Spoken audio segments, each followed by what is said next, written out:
Are Final Fantasy characters problematic? The answer to that question is a resounding no. However, for years, some have claimed that the original game, along with the depiction of women, is problematic. Until this point, it was easy to ignore these voices. In my assessment, it is mostly activists on Twitter who do not play games that complain about Tifa being pretty. However, the director responsible for these Final Fantasy VII characters, along with the story, has also decided to speak out. For years, he has defended his work, but after reflection, he now sees things differently. In a recent interview, producer Yoshinori Kitase stated, "If we were to depict it exactly as we experience it in the real world, it would not be very interesting. With Nojima-san's ideas, we were able to have this centered on Lifestream and the planet within the worldview of Final Fantasy VII. In this way, I believe the game and its themes remain relevant and withstand the test of time." In its expression, in some ways, it was very young and naive in itself. That is a learning for us, but at the same time, I do believe that perhaps that is one of the reasons why it was so widely accepted. Kitase relents.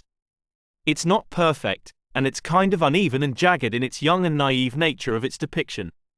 Of course, after more than 25 years, there is a lot of personal learning, changes, and growth.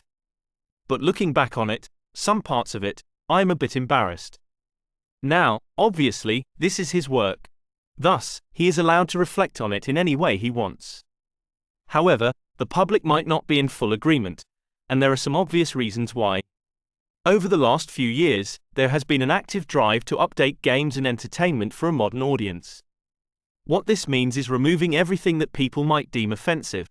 Any girl in a skirt is deemed problematic as well and needs to be covered up. Fans have been resisting these changes, and rightfully so. When companies comply with this crazy demand, they are not listening to the majority of voices.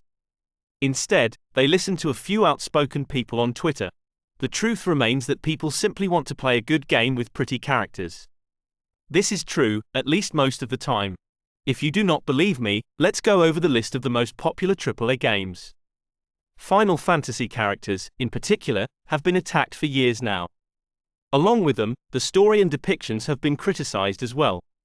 In the end, Yoshinori Kitase has the right to reflect on his work. He can openly state that if he is no longer proud of what he produced. However, many will be disappointed in those comments. It is important to note that Kitase is not disappointed in his overall project, he simply deems some jokes offensive now. In my honest assessment, there is no point in bringing any of this up now. All you are doing is giving power to those who want to censor games. However, as stated, he is allowed to reflect.